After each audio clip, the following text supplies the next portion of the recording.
जय हिंद मेरे प्यारे देशवासियों, और स्पेशली मेरे जितने भी युवा साथी हैं जो आर्मी भर्ती की तैयारी कर रहे हैं, उनके लिए मैं विशेष बोलना चाहूँगा।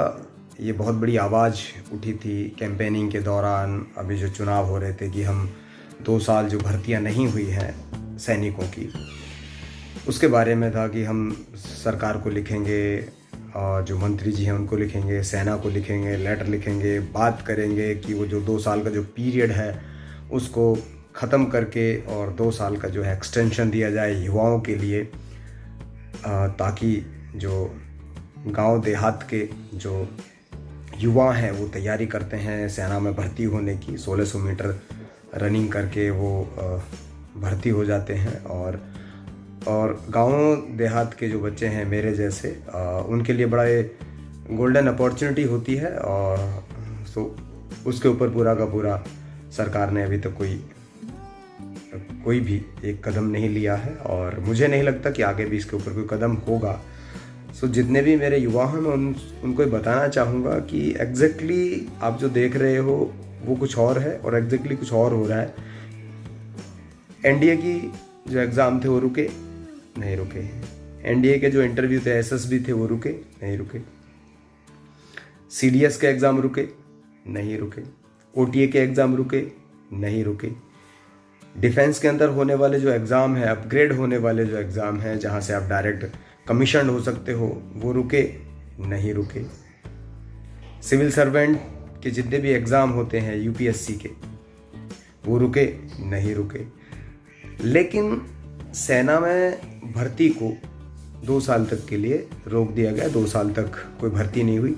जो बच्चे 17 साल की उम्र में थे 2020 में, अब 2022 हो रही है तो वो 19 साल के हो चुके हैं और उनके पास में बहुत कम समय बचा है ताकि वो भर्ती हो सके और आगे देख सके, क्योंकि हज़ारों लोग जाते हैं और अपना किस्मत को आजमाते हैं रनिंग करके और भर्ती होते हैं। तो ये सब चीज़ें नहीं हुई और मुझे नहीं लगता है कि गवर्नमेंट ये 2 साल का ग्रेस पीरियड किसी को देना चाहेगा, क्योंकि हर साल कितने बच्चे 10th पास करते हैं, हर साल कितने बच्चे 12th पास करते हैं। आप यहीं पे लगाइए, आईआईटी के जो एग्ज़ाम होने थे वो सारे कंटिन्यू रहे, आईएम के जो एग्ज़ाम थे वो कंटिन्यू होते रहे।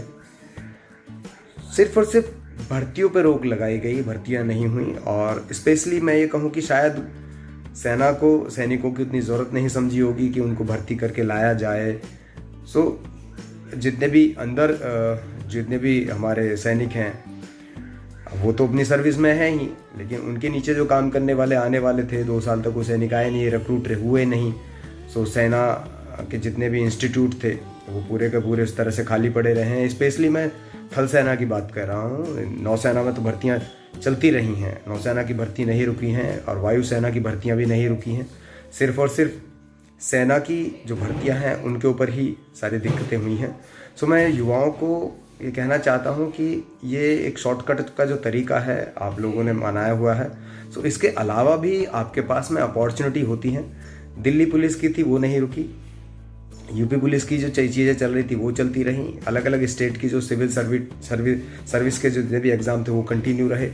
कोई भी एग्ज़ाम जो कि सेना के अलावा था, जहाँ पे सिर्फ और सिर्फ सैनिकों की स्पेशली बात करूँ भारतीय थल सेना की, वो ही नहीं हुए, बाकी सारी की सारी चीज़ें चलती रही हैं। तो मैं जितने भी युवा हैं मैं उनसे ये कहना चाहूँगा कि अदर अपॉर्चुनिटीज़ के बारे में भी आप विचार रखें, अदर अपॉर्चुनिटी को भी ढूंढें, सिर्फ और सिर्फ एक ही चीज़ के पीछे ना भागें, क्योंकि अब जिनकी एज निकल चुकी है उनके पास में सेना में भर्ती होने के अलावा कई सारे ऑप्शंस अवेलेबल हैं। जैसे कि उनके पास में सबसे बड़ा अपॉर्चुनिटी उनके पास में है पुलिस सर्विस, दिल्ली पुलिस है या स्टेट पुलिस है, उसमें आप जा सकते हैं। आप अपनी पढ़ाई को कंटिन्यू रखें, आगे बढ़ाएं। और उनके बारे में क्या कहूँ, जो बच्चे पढ़ना नहीं चाहते उनके बारे में तो मैं कुछ कह नहीं सकता। लेकिन दोस्तों सबसे अच्छी जो बात है ये है कि जिन बच्चों ने कोरोना के टाइम में भी अपनी पढ़ाई चालू रखी है उनके लिए शायद आगे आने वाला जो फ्यूचर है वो शायद बेहतरीन हो। मैं जितने भी युवा हैं उनसे यही कहूँगा कि अदर अपॉर्चुनिटीज़ के बारे में भी सोचें। और मुझे नहीं लगता कि ये जो 2 साल का जो ग्रेस पीरियड है वो आपको मिलने वाला है किसी भी तरह से। सो आप अपनी पढ़ाई कंटिन्यू करें। 2 से 3 साल की आपके अंदर आपकी जो ग्रेजुएशन 2 से 3 साल के अंदर आपकी ग्रेजुएशन हो जाएगी और आगे बढ़ें। और डिफेंस में भी, पैरामिलिट्री में भी, पुलिस में भी अधिकारी के तौर पे भी आप अभी भी जा सकते हैं, जहाँ पर एज जो मैटर है वो आपको वहाँ पर फ़ायदा होगा, क्योंकि अधिकारी बनने की जो आयु वर्ग है वो थोड़ी सी ज़्यादा होती है। वहाँ पर आपको दोस्तों मौका मिल जाएगा। निराश ना हो, आगे बढ़ें।